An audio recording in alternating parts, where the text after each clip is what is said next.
was a few minutes late here. I had to make myself a Moscow Mule, official new drink of Las Vegas here. Welcome to the show, Mr. Lack. How are you? Okay, I can't hear you. Now my mic is muted, huh? You're good. You're good. I got you here. All right, man. Play Official nice with drink. me. Had one too many of these already. My goal is to get out of Vegas with a good liver. All right. I still like Goose and Red Bull. Tito's.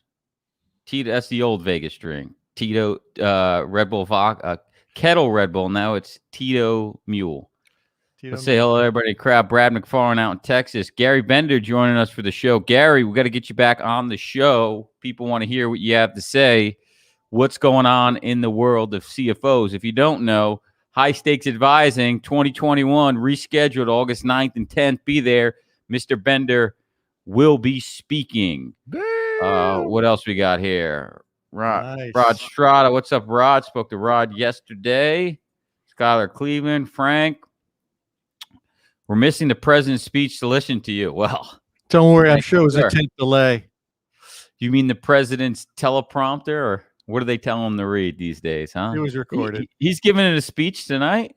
Really? I think it's been like 2 months since he's joined, and he hasn't said anything yet. So, what else? I asked him to be on the show, but they declined. That's not quite their show. We might ask them questions. If any of you want to come on the show, we're welcoming guests. If you got a story you want to come on and tell the story, let us know. We're celebrating a lot of wins in the Hunters Club on Fridays. Look forward to hearing from two gentlemen booking consultant agreements tomorrow, 190 lives and 330 lives. Woo. That being said, show sponsor, Virtue Health. Just check us out, virtuealliance.com, your private group consortium. Book a demo. We'll tell you all about it. Craig, WSSM, what in the hell does that mean? Yeah, see, that it goes to make my point. How many times do I tell everybody, right? Make a name up for stuff. Don't say what everybody else says, because you got to ask, what is WSSM? Working Spouse Spend Management.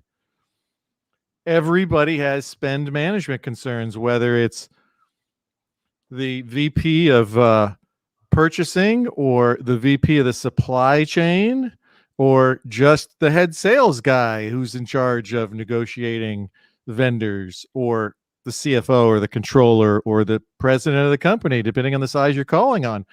They all do it every day. And so working spouses represents, that's the definition for all you pointed head brokers out there of adverse selection, right? We love to use the doctors love a dead language, Latin. We love to come up with jargon, so we have to explain it. So adverse selection, working spouses, makes no sense. There's no business, moral, or ethical reason for you to insure people who work for another employer who, for all you know, is a competitor of yours. And so we thought, hey, it would be fun to talk about a strategy that's easy to have in every single renewal meeting or prospect meeting. How are you handling working spouse spend management, right? What do you say, John? You ever had that conversation with anybody, or anybody want to comment? Yeah, I mean, I like to look at, if they're self-funded, it's low-hanging fruit, right? You could just look at the reporting and just see how much of the claim spend is dependents and spouses. You think? I mean, very simple. Yeah. How do we address that? But it's something newer that I have conversations about. I had one the other day that had a decently high PEPY, and he's just looking for creative ways to lower his healthcare costs, obviously. And once I see a high PEPY, we already know they're not managing things well, but it's really a factor of a high conversion. Would you agree? Yeah, it typically is. When you look at the average group and when you can get claims data, it's not uncommon to find the PEPY of the spouses higher than the employees, usually because of maternity. Because when you get to the high female content groups, it doesn't work that way. But in general, when you have the data, which a lot of you like to espouse, analytics, just look at the numbers and then ask yourself, how big does the financial impact have to be before this is a C-suite decision, as opposed to a human resources decision? How big does it have to be? So when they go, oh, we're looking for creative reasons. Well, Lots of people talk a good game. Many are interested, few are committed. How big does the financial impact have to be for this to be a C-suite decision? You see how easy that was? Now you get them to open their kimono and go, yeah, I know. Yeah, we have a parade of brokers who will throw their proverbial hats in the ring and tell us everything they know. And then, yeah, maybe we'll do something, maybe we won't. So you just flat out ask them, how big does the financial impact have to be? So you go beyond just asking about stuff to actually having to do it, because to not do it would be insane, stupid, and negligent. And so let's start with number 1 of the 9. Wait, speaking of that, in Ooh. Vegas, had to pick one up. Golden Knights, really big out here. The hockey team, all over the place. Dude, I thought it was a virtue hat. They're into sports here. They're into sports here over here in Las Vegas. Let me tell you, they're big fans. Big fans. Dude, when I was playing, big drinkers too. Any reason to drink? There's a hockey game 3 times a week. You know how long they've been waiting for pro sports teams? Now they got football and hockey. When I was in college back in the day playing hoops, we were in the league with UNLV. So we played them twice a year. And when we went there, shoot, I was such a young pup.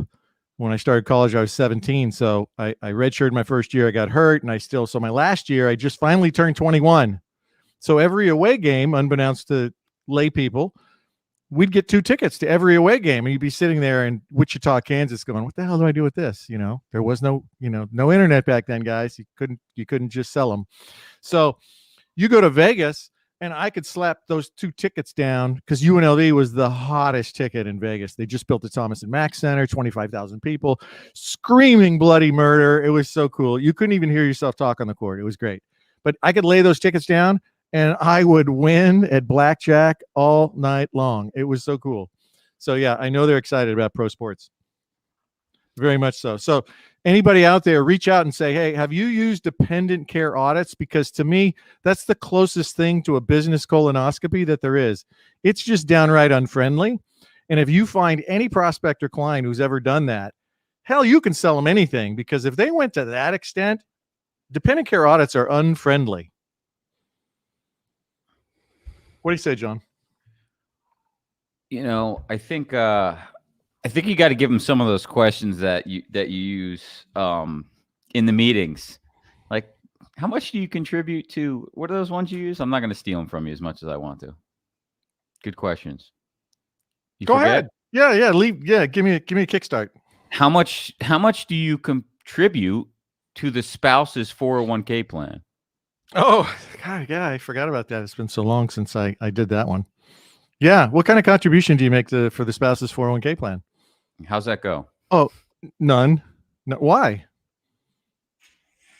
They're not my employee. Fascinating. So I'm curious what went into the business decision to allow you to contribute for the working spouses on your medical plan and then pay claims out of the profits of the company. And then knowing that when you pay claims out of the profits for the company for somebody who doesn't work for you, who you won't even make a measly 401k contribution for, you then steal money away from your own workforce, because now there's less money available for wage increases, new benefits, new training, new initiatives for you, et cetera, et cetera.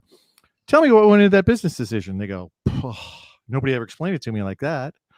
So is there a business, moral, or ethical reason why you should pay the claims of somebody who doesn't work for you? Not usually. And so it's just such a great way to get them to start thinking differently than the current track that they're used to. For example, spoke to an employer this week. Shout out to Gary Bender, sent me a referral. Spoke to him, and they said, well, we've been looking at self-funded for 5 years, and hasn't made sense to us. By the time the call was over, it was basically, look, I've been pitched this many times. I've never heard it like that. And you've got me very intrigued and interested to take the next step. And the reason is you're doing things differently. You're getting them to think differently than they normally think. And you trap them. Yeah. I'm going to coin the phrase counter selling. Okay. I already talked to my attorney. I said, can we coin that phrase? Counter selling. What is counter selling? Think of a great puncher, right? We're in Las Vegas right here. I can look out my window right now. I can see the Allegiant Stadium and I can see the T-Mobile Stadium where they're doing fights at, I believe, right? counter punching. The great Floyd Mayweather lives right down the street here. Great counter puncher, right? Let them swing first and you counter and then hit them back, right? When they're off their toes.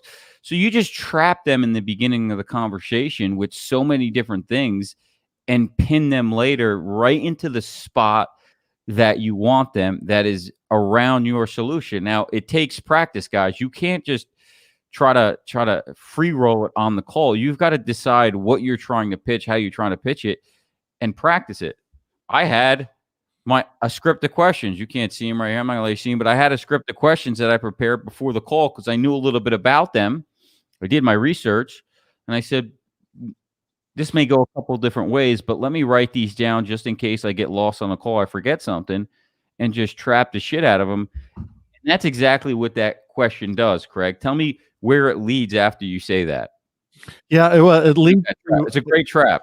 Yeah. I watched the CFOs do a virtual moonwalk in front of me, and so they always have 3 answers. So I'm curious. So what went into the business decision? So they always say, well, it was here when I got here. That's number 3 answer. Number 2 answer will be nobody's explained it to me like that. And then the number 1 answer is, well, HR told me that we need all of the people enrolled that we can possibly have because we need their premium contributions. Number 1 answer. And so I push the issue. So is there a business, moral, or ethical reason why you should pay the claims of another employer's employee who, for all you know, that employer is a competitor of yours, to the detriment of your own workforce? Absolutely not. Okay, then it's easy. You should put in a mandatory working spouse carve-out or a voluntary spousal surcharge of $400 a month. Boom. Now the only question is, will they force execution on their human resources person? And then it's back to, well, so we've already identified by spending money on these people who don't work for your organization, you take money away from your own employees. HR, you said out of this side of your mouth, you said you love your employees. So we got to explain the conflict here. How does that make sense to you? You could offer your employees better benefits by getting the people who don't work for your company off of your plan in a variety of different ways. And guys, don't look at this the wrong way. You're in a competition here, right? You're competing almost with the employer itself, and you've got to set traps and look at this as a competition, like a game. You're not doing anything bad to them. We're not doing anything wrong. We've actually got to, salesmen are needed because they need to sell the shit that people need, because their biases and their disbeliefs keep telling them that they shouldn't do it and they should stay in this zone or the safe zone that's been screwing them for years. So, if you're leading them to the self-funded path and the things we do at Virtue Health, then you're doing the right thing. If you're leading them somewhere else, get off the call. But the reality is we're trying to lead them to the promised land, and you've got to attack them in a strategic way, just like you're going to war. So prepare your questions that pin them in the corner, or get them to say the things you want them to say, and then put the mirror up in front of them and tell them, did I hear what you just said? Because you just said this. And then they'll slowly change their mind, because it's like cold calling, Craig. You talk about objections, right?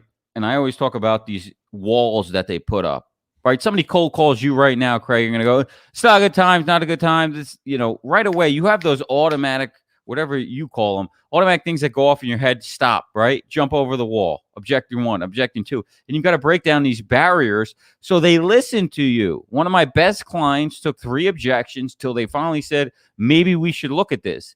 It's the same thing in a meeting. So think about anything that you're pitching, and Belfort would call it, who High Stakes Advising 2021, August 9th and 10th, Costa Mesa, California, will be there teaching straight line, right? Every sale is a straight line. But if you hit a wall on the line, what he calls it is looping. You've got to loop back and resell the point. He talks about the 3 10s. 10 with you, 10 on the product, 10 on your company. Okay? They got to be at 3 10s to get them to move forward. But it's just looping back and reselling the situation here. But again, it's a little trickery, a little wordsmithing, but it works really well. Hey, you just got to tap into unrecognized opportunities. That's what differentiates you from everybody else spewing the same stuff. right? I can show you how to get a discount on the claim, right? Everything we have in our toolbox is to get a discount on the claim. Here you go. Bundle pricing, direct contracting, RBP, DPC, MSK, bariatric surgery, specialty pharmacy carve out, fiduciary PBM, MAP programs, blah, blah, blah, blah, blah, blah, blah, blah, blah, blah, blah, right?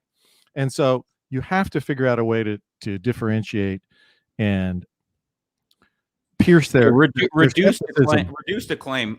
You ask the employer, you know what the best health plan is? Plan with how many employees do you think if you were on it? If you could have an ideal health plan, what's the best health plan? Trick question, right?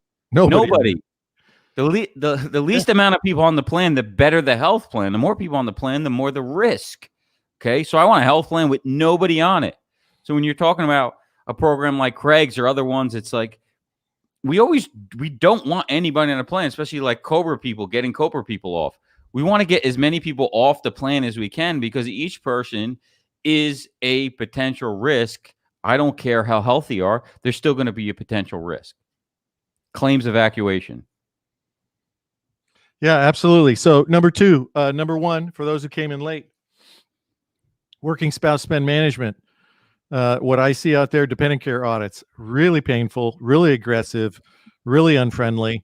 If that client or prospect will do that, they'll do anything that you're planning on selling them. Number two, I'd say the most passive approach that most companies do is they say, well, we just don't spend much, invest much, or contribute much to the dependents. So it's really expensive for a spouse to be on the plan or a family, and that just drives them off. Okay, that's the passive approach. It's one of the ways to do it. Another way, number three, would be cash in lieu of benefits. More of a public sector thing that I see where, school districts seem to love that. It seems to be part of the best practice formula around the country.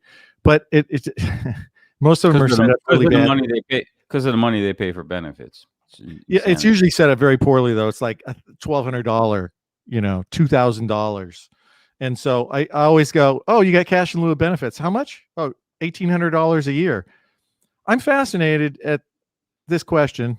Do you know the answer? What's the average age of the people who take cash in lieu of benefits versus the average age of the participants? I bet it's the young kids who take the $1,800. And so you have a conversation to explore, well, what do you think the effect of moving 8% of your population who are all under 30 taking cash in lieu of benefits? Don't you need their typically good claims to support the chronics and the criticals? And so once again, another way to just open up a conversation. You ever see cash in lieu out there in Jersey? Well, I stay away from those. Organizations. I got to tell you, it's not my forte. One way I trapped a guy the other day is the how question. Well, we're going into the group purchasing consortium and taking them alternative funding, and how do you do it, right?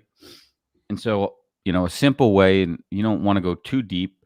They start asking questions. You got to give them a little something, but you just trap them in a situation of, well, how do your healthcare plan work? So let's talk about how your healthcare plan works first. So talk to me about it right now. If you need a knee surgery, what does that look like for you? If you need a knee surgery, what would you do? How would you find out where to go? And you trap them to the reality, right? And they always say one of three things. Where my doctor tells me to go, I call the insurance company, friends and family, and then you tell them why that doesn't work, okay? And get them to agree on that. And then you tell them how your plan works and the difference. Don't just tell them and get so excited to tell them how yours work. You have to show them first that what they have is shit, and then compare the two, right? You got to create frame it as a question. Frame it as a question. Yeah, you've got to create the gap. Think your employees would prefer, right? Today's way, or the picture, the experience that you're going to paint for them by asking them, but what if it could work like this? Do you think they would prefer that better? And so you get them. So it's not so much always a pitch. It's a question, right? Because you're trying to engage them in a conversation so that you can build some rapport and trust with them.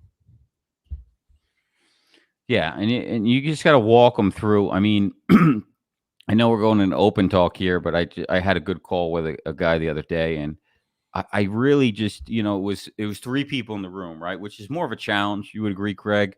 It's more of a challenge when you've got 3 personalities. You've got the HR, you've got the CFO, you've got the owner. You're trying to talk to multiple personalities, but it's my favorite question that I stole from Craig is I don't know much about you guys, know about your organization and, that you're in the manufacturing industry, but the reality is everybody has employees on their plans that incur the same different type of medical conditions. So tell me what the purpose is of healthcare at your organization. It's such a simple question, and they really will get into it. And again, what are we doing? Trapping them. That's all it is. It's a trap. And I utilize it through the rest of the conversation. I just go back. Our employees, John, have been here for a long time, and we really care about them. 20-year tenure, that tells you a lot. And then what you do, right, Craig? You go, well, talk to me about your plan design real quick. How's that work? And then they go into, well, we have a high deductible health plan. And it just so happened that the CFO said, yeah, the premium out of pocket is about 20% of their gross pay. So that's when I'd stop. It's a trap. That's when I'd stop. You got to stop right there, John, and you got to go. So CFO, look, obviously I don't know anything about it, and I'm not going to insult you, but let's just say you make $300,000 compared to the rest of your hourly working average wage, which is obviously much lower. So you're the CFO, you make 300 grand. 20% for you is 60K. You suppose when you go back, at open enrollment and talk to your spouse, you go, sweetheart, we had $60,000 in out-of-pocket expenses. What the hell? I mean, would that cause you stress? Would that cause him or her stress? Hell yeah, it would. What makes you think that's a good plan? And that's why he said it. He was actually probably on my side more so, and he said it. And I said, well, that's an effect on the employees. And then I go to the HR. I said, when you got your increase last year, what's that like for you to have to tell them every year that it's going up again and that maybe we got to change the plans and cut benefits? And what do we always talk about, Craig? The pain train. Pain, right? And again, back to the script. Yeah. What is the pain? What are the consequences of the pain? How long has the pain been going on? What have you done to fix it? I'm not giving you all the secret sauce, but if you could frame all the questions around that, God damn, it's so easy. It's so easy. And most of them will tell you. They will all yap and usually tell you if you pause. Yeah. Right, Craig? How many brokers you've been on the phone with that they can't take this? Ready, Craig? Silence. They hate it. God, they always throw up. I don't know what it is. It just kills me. I'm like, shut up and let them answer the question. It's a trick. Just bite your tongue. Say what you have to say and say, look, I'll digress there for a second. Yeah. And then just shut up. I go so far as to say that wasn't a rhetorical question. I'm waiting for an answer. That's how long I will wait. Yeah. You can always get them talking if you make them a little uncomfortable. And when people get uncomfortable, it's like when they're around the police, they talk and they say everything. Yeah. And I don't even know if it's so much uncomfortable. It's just that you have to get them to open up. I mean, most people are very reticent to be vulnerable. They don't know you. And so you really have to work the rapport angle to get them so that when you ask them questions, instead of making statements, it doesn't sound like you're creating friction and you're accusing them of being a failure at their job. So framing it as a question is sometimes, less stressful for the listener than and I try not to. I've lightened up. Usually I attack them and I'll go after them or this or that, or poke at them when they tell me they did something wrong. I let them come to the conclusion themselves just through questioning and pausing and coming back to it. Yeah. Right. It's 20% of gross. Yeah. Okay. So you're out of pocket and premiums this. It's X amount. I asked them, what's your payroll there? So, it's $18 an hour. So what's that? $38,000 a year. And how much are they paying towards premium? What's their out of pocket? Okay. So that's 12, 13,000 to 38,000. That's a third. No, not a third. Yeah, a third. Let them come to the conclusion. Pause. You know what I like to do? I like to pause and write it down. It's a little pause. Yeah. It lets them think for a second. And there's just, you got to, I guess. When you're in the therapist and the doctor and you say something and they look down, they write it down. And you're like, oh, shit. I'm fucked up, ain't I? Okay. So, yeah, just a little trick. Back to WSSM. Yes, working spouse spend management. So the next one would be, hey, use the Aca exclusion and don't cover spouses at all. They're not considered legal dependents according to the Affordable Care Act. Fairly draconian. I don't see it very often. Usually in low margin, like people who make clothes, really, really low wage stuff. Yeah, that's a common one. And then there's obviously, then you get the progression. So depending on the survey, SHRM, PwC, Mercer, surveys I've seen, you got anywhere from 25 to 38% of employers in the country, depending on the region of the country, say that they either use a voluntary working spouse surcharge or a mandatory working spouse carve-out. Two more options. Now, the reason that 6 out of 10 to 3 out of 4 employers have never done anything is because typically human resources doesn't like the optics of either of those strategies because it appears to them that they're kicking people off the plan and they're under the misguided ignorance of thinking that they need the spousal premiums to support the rest of the plan, missing the point entirely of how much money the claims cost and how that drives up the cost for his or her actual employees. And so those are the most popular strategies. I will tell you from experience, the spousal surcharge is done wrong at almost every house, every national house. It's $75, $100, or $125. Best practices. So what do we know? Let's go back to that group you just talked about, John. You put in $100 a month spousal surcharge on that group where they're already spending close to 20% of their gross wages and out-of-pocket and premium charges. And what you're going to find is the people, spouses, the working spouses who know how to use the plan, who like the plan, who are on the plan because for whatever reason they don't like the plan where they work, they're going to pay the $100 a month, $1,200 a year. And the healthy spouses who don't use it, remember the 80-20 rule, 20% of them incur 80% of the claims.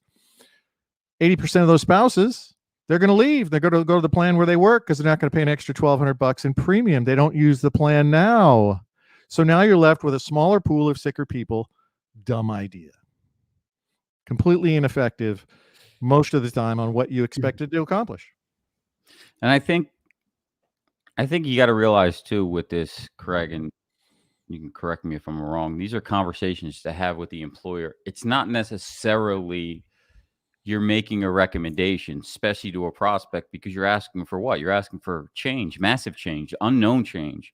You're just sharing in ideas to get them thinking, right? I mean, I think we had a guy. We don't have a budget for this, that, or the other thing. Well, actually, you might have the budget. Here's an easy way that many employers recognize, and it's the working spouse spend management. And now you just segue into your conversation. Yeah. And what's your guys out in NOLA over there? How much in new business has they written pitching your solution? Not even implementing it, just pitching it. What is it now? 2 million plus. Winning RFPs based on having conversations that sound different. Right. So the example I like to give, and so picture this, if anybody has watched The Voice, right? It's a show where singers come on stage, but the judges all have their backs turned to them. So all they can do is hear the voice. So we're eliminating the bias of, what do they look like? And so I use this analogy, especially with the big houses. I said, so let me get this straight. We're on the business voice, and you're pitching to the CFO, the chief human resource officer, and the VP of comp and benefits, and they're in the judge's chair and their backs are turned, and it's you, and it's, any ABC house, CD, F house. Yeah, I'm not going to mention any names, right? And so you all get in there and you go, we've got ERISA counsel, we've got a PharmD, we got a wellness MD, we got population health management, we got communication, we got a ACA compliance, we've got, everything. And so you all get done with your RBP, your DPC, your PBM, and you do the whole show. You guys all sound exactly alike. You do. You have the same tools in your toolbox that everybody else does. The only question is, are you going to go like to the nth degree and talk bariatric surgery carve out, you know? And they all agree, and they go, yeah, that it's a problem sometimes. Sometimes it's just it's a bake off or a beauty contest, and they're gonna either pick the incumbent. They're just doing it because they have to. It says that they have to do it every 3 to 5 years, so they do it for that reason. Or it becomes a personality match. You know, maybe an executive turned over, and this is their wedge to bring in the people that they used to work with under the guise of, you know, it was objective, it was an RFP. And so all that gamesmanship, most bake-offs result in an 80% no change. And so the opportunity to have a different conversation, to sound different, it is relatively easy. You just got to be able to think on your feet. John, you said earlier, hey, they said they had an average 20-year tenure. Well, okay, see, that makes me think, and maybe I'm just weird, but it makes me think, it's like, well, that's interesting. What's your turnover rate? What percentage of your workforce that's eligible for your benefit plan doesn't take it? Right? I just talked to a case earlier this week. They're at 22%. The woman literally was like, oh, we have the greatest plan. It's a high deductible HSA, one plan for everybody. How many generations do you have working for your company? You know, you got the Gen Z, you got the millennials, you know, the digitals, the millennials, the Gen Xers, the boomers, and the greatest generation. How many do you have? Oh, 5 generations. One health plan for everybody. Curious. 22% wave. And all they could talk about was, well, you know, it's really important for us that everybody has the same thing. I'm like, well, you know, same is subject to interpretation, right? There's a lot of bias in what's the same. What the same if you make 40,000 versus 140,000? I don't think the out-of-pocket's the same as a percentage of income. I don't think the contributions are the same as a percentage of income. I don't think the impact of the high deductible is the same. And so you can have all sorts of conversations in so many different ways to get them to open their mind about the way they see things. Because remember, I mean, they've typically been doing it like this. I've been buying healthcare for 18 years at this company. This is what that means. They have blinders on. And so the ability for you to expand their horizon, you know, they use a telephoto lens, basically. And you're going to come in there and go, let me tell you what the world looks like. It's wide angle lens. Whoa. And so if you're successful, you can open up their minds and make them potentially open to hiring you either on a fee or an AOR, BOR. Yeah, we had the young gentleman, Josh Hyman. Shout out to Josh Hyman and his team over there. Picked up about a 200 life group. I think it was 190, 200 lives from a group, and they were interviewing with one of the big houses, and they said, you've said more in this 10-minute conversation than they have in 3 meetings. And this gentleman is in his 20s, but he sounds different. He knows what he's doing. He's implementing strategies that work, and they came in with the usual bells and whistles. Now, you got to remember, Craig, right? It's the inexperience and what do they call it? We only know what we're taught. It was like me when I started. I only knew small group because I worked for an agent that had all small groups. I didn't even know groups over that existed. So when you go into a big house, what they have, they're trained that way. They're newer. They take over accounts, and they're taught to sell a certain way that we're big, right? Had a conversation with a bigger house broker today, and they asked, well, how big is your consortium? I said, the right question is how good is my consortium running? You want to talk about size, right? What does size do? Look at the is your consortium bigger than the individual market? Yeah. That goes to what we've been teaching for 2 years is everybody's going to try to sell to their strengths. And you already know how the big guys are going to sell. They're always going to sell to make you look small. How many clients do you have in that industry? How big's your consortium? How many lives? What's your premium volume? All of that silly crap that means nothing, but it makes their buyer, their client, feel safe. So you have to disrupt that and force them to play on your terms. That's the whole secret. Yeah, and you've got to realize that's what makes people, right. What do they say? The brain avoids, number one thing is to avoid pain and danger.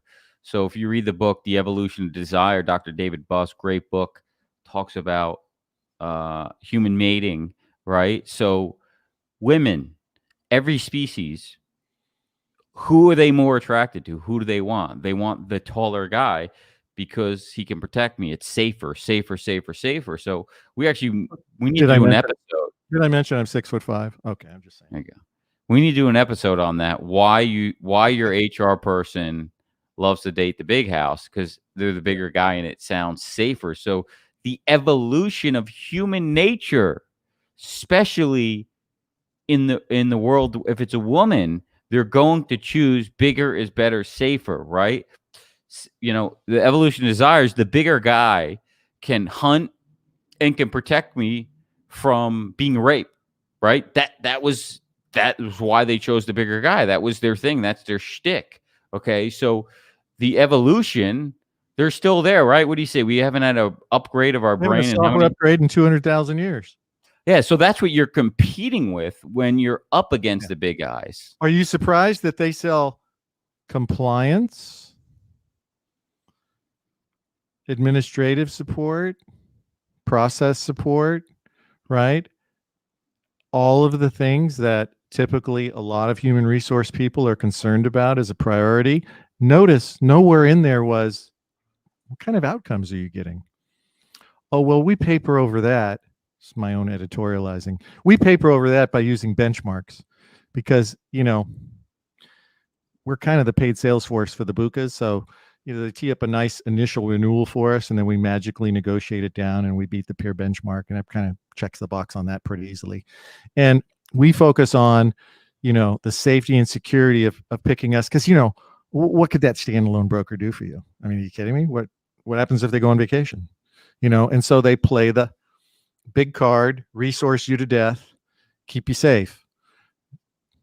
See, it's a different approach. They're selling to their strength, and you have to learn how to fight that. We have 5,000 employees, so they're all going to be working on you. We're bigger than you. Yeah, and it's like, well, yeah. So let me give you another working spouse spend management. Another one that I've seen, I think it was most recently the state of Delaware. Really odd, and then all of a sudden, 2 in a month. So they have a working spouse carve out. Somebody asked here, Bill Schmaltz, what method do you use to identify a working spouse? Well, I don't know. That's reminds me of the statement of, how do you know it's pornography? Well, I know it when I see it. A working spouse is someone who's eligible and entitled to group medical insurance where they work. Okay, simple enough. So what this alternative working spouse strategy says is, if your company where you work, working spouse, charges you more than X dollars per month, then you can be on our plan. And you have to prove to us how much they charge you. And as long as it's, above this limit that we've set, you can be on our plan. That's a really odd one, but see, there's all kinds of quirky stuff out there. And so that's another one. You ever seen that one, John? Yeah. I mean, you're drinking over there, huh? I was trying to go. I was going to sneak off to refill a drink, but okay. Well, go ahead. I'll keep talking. I got more. I didn't make it. I didn't make to it, but we're at 41 minutes after the hour. We're gonna wrap this up real quick. I got two more, brother. Go for it. We're only in 7. Okay, number 8. It's another one of these passive ways. So you run into a lot of groups, and they have 2 tiers. I love that one. In today's modern world, you still have 2 tiers. So you got single employee, and then you got all others. I'm like, do you have single parents working for you? You make them pay the family premium? I mean, you basically get all of these, probably the majority of the dependents subsidize the families. Favorite HRF word. Is that fair? They love fairness. So, why not 3 tiers? Why not 4 tiers? Hell, I've seen 9, 10, 12 tiers with different large organizations. So, a passive way that they try and prohibit dependents from signing up is by their tier structure.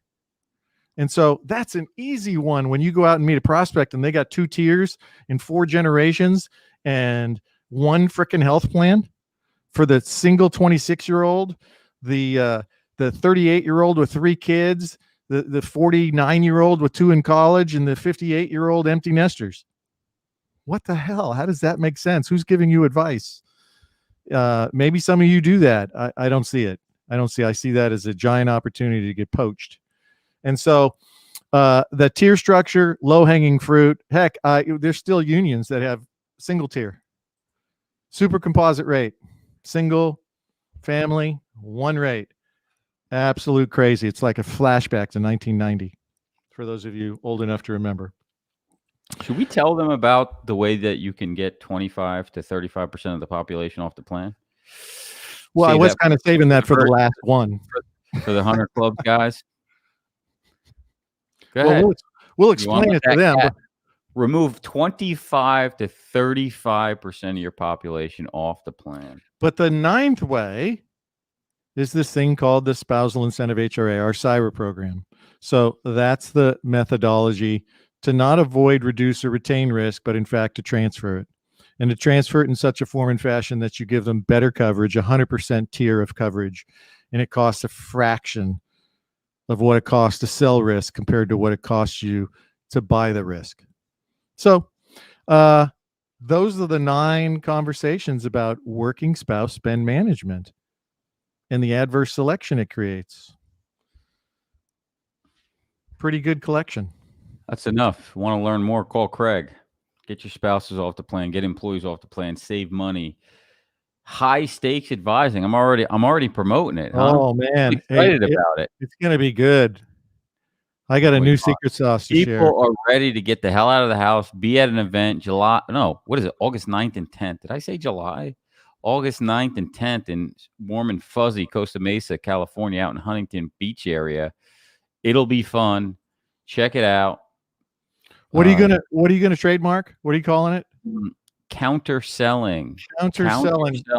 So I'm testing a counter-selling mechanism based on a talk I gave a couple of years ago, and it's having incredible success. So for those who show up in August, I'm going to teach it to you because it is the verbal equivalent of a 2x4 upside their head, and they cannot argue with it. In matter of fact, when I ask them, they will tell me exactly what I want to hear every single time. It's fun. So by the time August comes, I'll have it mastered. Sometimes you just got to short circuit their brain, and counter-selling, that's what it does. Maybe I'll do a session on counter-selling. Maybe that'll be my session. I was planning on just hosting, but maybe I'll do it. That being said, thanks for joining us, guys. As always, we will see you next week. Same place, same time. 8 p.m. Eastern, 5 p.m. Pacific. Heads Up Advisor. Check us out. Happy hunting. Peace. Good week.